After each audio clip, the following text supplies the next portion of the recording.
સુરતના અઠવા લાઇન્સ વિસ્તારમાં કાલી education and charitable trust કાર્યાલય ખાતે તાપી નદીના શુદ્ધિકરણના સંકલ્પને સાકાર કરવા માટીની પ્રતિમા વિતરણ કેન્દ્રનો શુભારંભ કરવામાં આવ્યો હતો। આગામી દિવસોમાં ગણેશ મહોત્સવ આવી રહ્યો છે, ત્યારે સુરતમાં દેશનો સૌથી મોટો ઉત્સવ ઉજવવામાં આવે ત્યારે આ ગણેશ ઉત્સવમાં માટીની પ્રતિમાનું સ્થાપન કરવામાં આવે તેવો આગ્રહ રાખવામાં આવ્યો છે। ત્યારે સુરતના સાંસદ મુકેશ દલાલની પ્રેરણાથી હિન્દુ મહોત્સવ ચેરિટેબલ ટ્રસ્ટ દ્વારા મા કાલી એજ્યુકેશન એન્ડ ચેરિટેબલ ટ્રસ્ટ કાર્યાલય અઠવા સુરત ખાતે માટીની પ્રતિમા વિતરણનો કેન્દ્રનો શુભારંભ કરવામાં આવ્યો છે।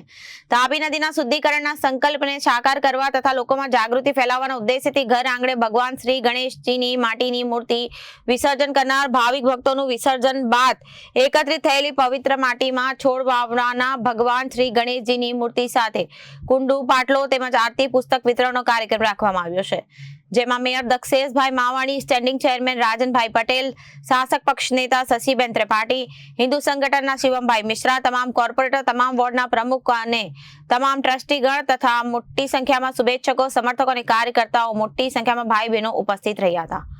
હિન્દુ મહોત્સવ કમિટી દ્વારા આયોજિત માટીની ગણેશજીની મૂર્તિના વિતરણમાં આજના એક કાર્યક્રમમાં ખૂબ સફળ કાર્યક્રમ રહ્યો। ગણેશ વિસર્જન દરમિયાન અને ગણેશની સ્થાપના દરમિયાન માટીની મૂર્તિઓ બને અને તે જ એનું વિસર્જન થાય અને ઘરમાં વિતરણ થાય તે માટે હિન્દુ મહોત્સવ કમિટીના કાર્યકર્તાઓ ખૂબ પ્રયત્નશીલ છે।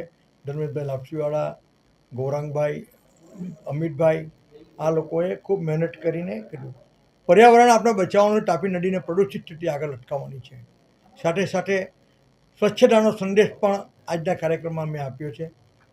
આપણે કાર્યક્રમ જરૂર, તહેવાર જરૂર મનાવીએ, પણ સંયમિત રીતે, સાંસ્કૃતિક રીતે એનું મહત્ત્વ જળવાઈ રહે।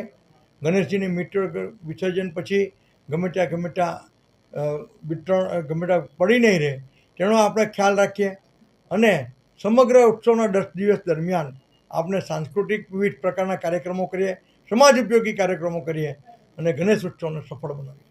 મારું નામ અમિત સીતારામ જયસ્વાલ, મા કાલી એજ્યુકેશન ચેરિટેબલ ટ્રસ્ટ પ્રમુખ।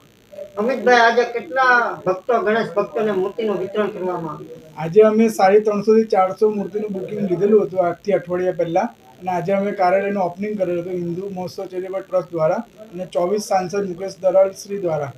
આજે અમે 51 લોકોને મૂર્તિનું વિતરણ કરેલું છે આજે કાર્યાલય ઓપનિંગ સાથે જ। આ ઇકો ફ્રેન્ડલી ગણપતિની મૂર્તિ ભક્તોને આપવાનું કારણ શું, ક્યાં હતું સર? આજે અમે શુદ્ધ માટીની મૂર્તિ અમે લોકો આપીએ છીએ અને એનું સ્વચ્છતા જાળવવા માટે અમે લોકો અને નદીની સુરક્ષા માટે અમે આ કાર્યક્રમનો પાર પાડેલો છે। આ કાર્યક્રમમાં કેટલા ભક્તો હાજર રહ્યા હતા?